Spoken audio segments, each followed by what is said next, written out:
So what's up guys? So ayan, nandito tayo ngayon sa sa bahay ng tita ko. Kasi ngayong araw, ngayong gabi na. Ngayong gabi na to ay buo na yung decision ko na magpatato. So ito yung first tattoo ko ever. Medyo kinakabahan pero kailangan daw tanggalin yung kaba. So, sabi ng pinsan ko. So ipapakilala mo na yung tattoo artist natin ngayong gabi na to, si Nob Nob.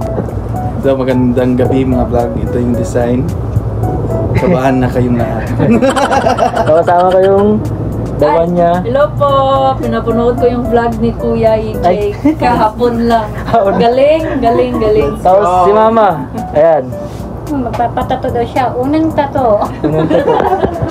So napakaganda ng area niya kasi nga first time ko pumunta dito. First time ko lang din kasi magpatato.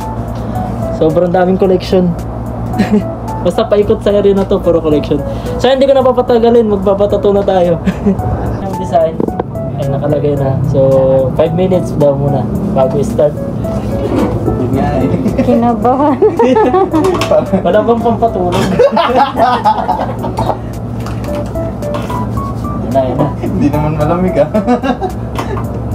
Hindi nga yan masakit. Parang kagat lang ng ano yan eh. Mami sinsa. Totoo. Parang Hindi yan, parang maano lang siya pag may kumagat na medyo makati na ano, pagtusok. Parang pag in-injection niya. Parang dito lang yan ako, sa kilay ko. Oo, may bleeding, di ba? Ganyan lang. Parang anti-rise, mga ganun. Pero, maliit lang yan tita. Talagang kinabahan niya na ah. Anesthesia yan. Meron naman pero Hindi gaano. hindi nga ano. Siguro mga 50%. Sakit. Curious na ako. Di ba nasisimulan yung tato? Kinakabahan siya. Yun yung sinyalis na pinapapala. Maganda nga yung maliit na labing square natin. Sakit sa first time. Ano mas masakit? Yung na-break up o ito? Mas masakit yung tattoo. Ulo yung mga breakup na yan. Ito na. Magkuha yung gugug battery isa. Grabe ang dami yung collection. Hindi, yung ano yung meron sa kabilang karton? Yung ano na namin ginawang kwarto na namin. Tapos Yung dito. parang stock room lang. Pagkarating nyo ng naiya tita, saan kayo? Parang madaling araw na yan no? Siya 10:50. ng bus? Di ano pa, siya magano siya, joyride. Joyride ako. Tapos, sundo ka na naman. Sundo na lang ako. Live na tayo. Chill ka lang.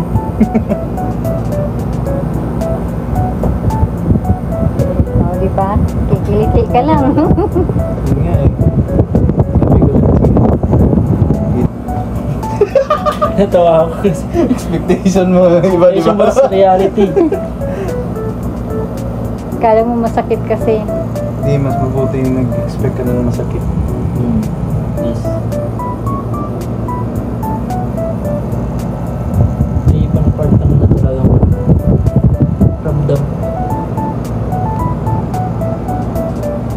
Sa kilay, mas masakit kasi may buto tong dito. Buto eh.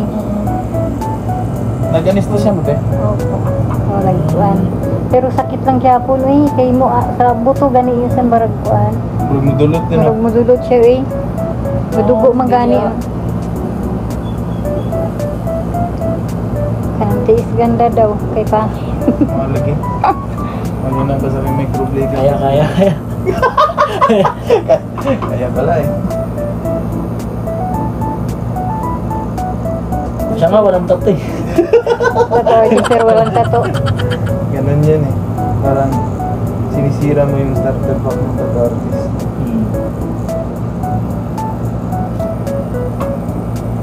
Masakit ba? Parang wala no? Yan. Hindi. Sarap pa lang. Parang kinagat lang ng pinong kurot. Kagat na kurot.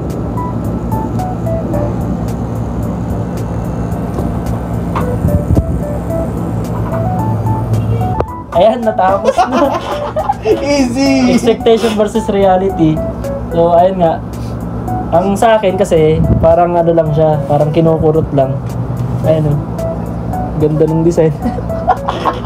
Rate out of 10. Anong pain? Rate out of 10. Sa akin, Para sa'yo. ano lang, parang nasa 3. Oh, Parang nasa 3 lang siya kasi nga, depende siguro nga sa... Wala ka sa kilay, kay parang mga 7. Oo. Mas masakit yung microblading. Depende kasi ano lang to eh, minimal eh. Pag malaki siguro, Oo, mas masakit. mas masakit. Oh, di ba? Dali lang. Ano, shoutout natin, tag dito. Ito, walang bayad, papapromote natin yung ano, yung pinsan ko. Promote mo yung ano, yung Facebook na ba, Instagram.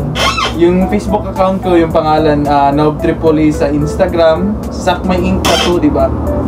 Yun, Sakmay Ink Tattoo. Tapos, shoutout sa sponsor ko, Sir Jackbo. Thank you for always supporting me in this stuff, mommy, and everything. Thank you so much. Yun.